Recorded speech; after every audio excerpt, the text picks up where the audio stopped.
On the Texas-New Mexico state line, at exit 0 of Interstate 40, there is a town where a single motel sign was engineered to tell two different truths.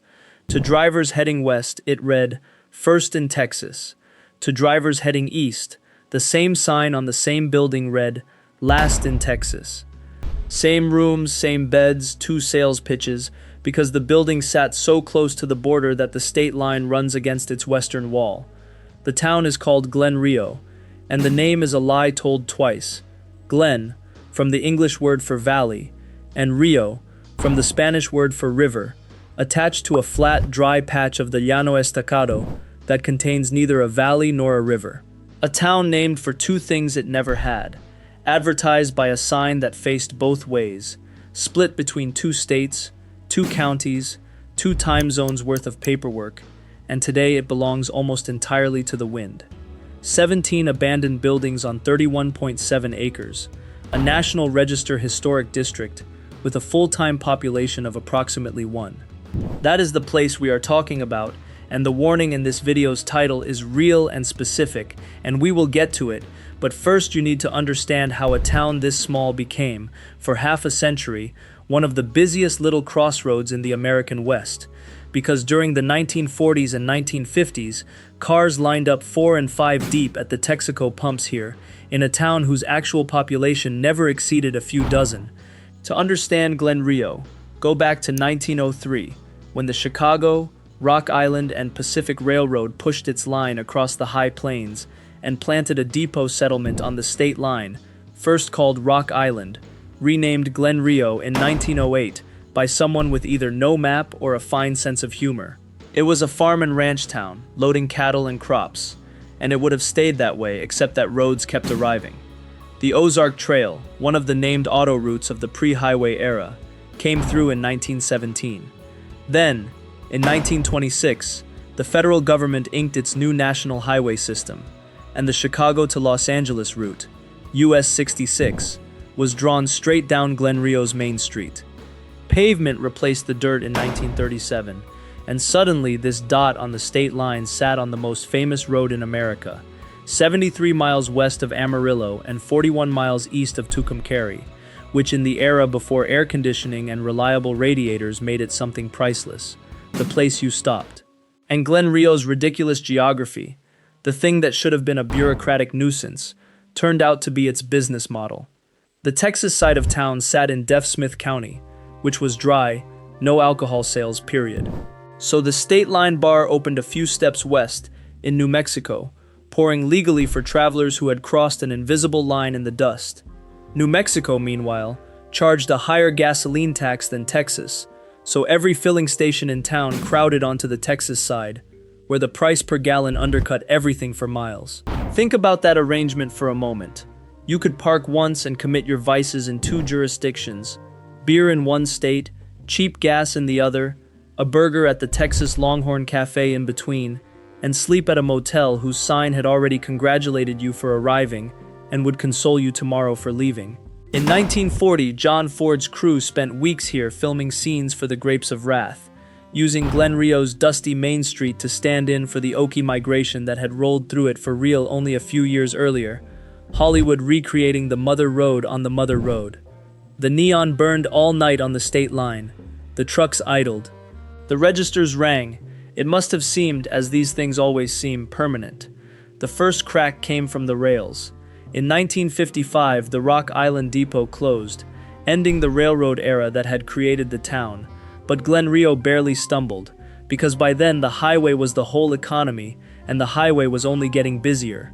The fatal blow was already being drafted, though, in the 1956 Federal Aid Highway Act, and it arrived with a date stamp, September 1973, when Interstate 40 opened across the state line 1/3 of a mile north of town. 1/3 of a mile, not rerouted through distant country, not pulled away to some other pass. The new road ran close enough that you could stand at the Texaco and hear the traffic, 70 miles an hour of it, none of it stopping, none of it even seeing the town behind the frontage. The businesses emptied, in the words of one account, immediately. By 1975, most doors had closed for good. The Arisman family, who ran a combined grocery, filling station, and tourist shop, pulled up and moved 5 miles west to ND, New Mexico, betting on the next town over. ND is abandoned now too, which tells you how that bet paid. Another owner, Charles Jones, dragged his cafe and station north to the interstate itself, chasing the traffic the way a fisherman follows a moving school.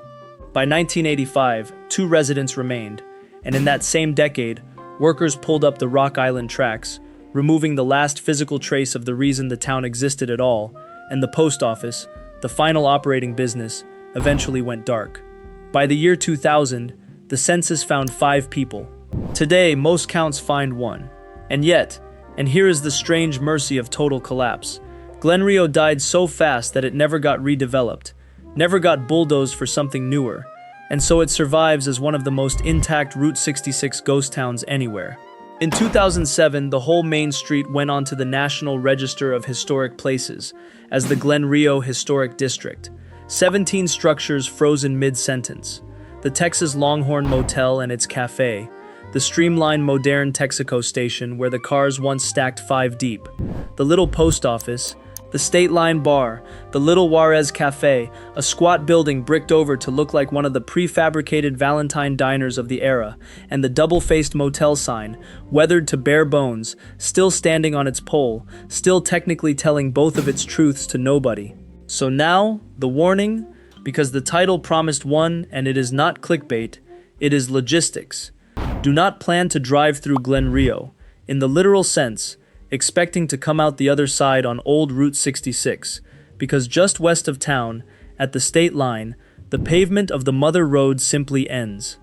The original 66 alignment from Glen Rio to San Juan continues as a dirt and gravel county road, and it is dirt because Quay County, New Mexico, decades ago, removed the paving rather than keep paying to maintain a road to a dead town. An act of quiet municipal surrender that may be the most honest infrastructure decision in this entire series. When that caliche surface is dry, a careful driver can manage it. When it has rained, it becomes a grease of mud that has stranded plenty of nostalgic pilgrims miles from help, in a place with no services, no water, spotty cell coverage, and a full-time population of 1. And in the town itself, the buildings that look so photogenic are genuinely dangerous. Ceilings sagging, floors gone soft, walls held up by habit, all of it private property in rattlesnake country. Park on the old right-of-way, walk the public roadside, photograph everything, enter nothing, and check the sky before you commit to the gravel. The town punished people for driving through without stopping. Do not let it punish you for the opposite, because that is the real epitaph here, the thing that stays with me. Glen Rio was not killed by decline, or scandal, or disaster. It was killed by 1/3 of a mile. Every car that had ever stopped here still passed here, and passes here now. Tens of thousands a day on I-40, close enough that the ruins tremble faintly with truck traffic, and not one driver in 1,000 knows the town is there. Take exit 0 sometime, eastbound or westbound, and roll slowly down the wide, empty main street with your windows open. The concrete of old 66 is still under you. The Longhorn sign still stands against the enormous plain sky, first in Texas, last in Texas, and the wind comes across the state line without slowing down, the way everything does now.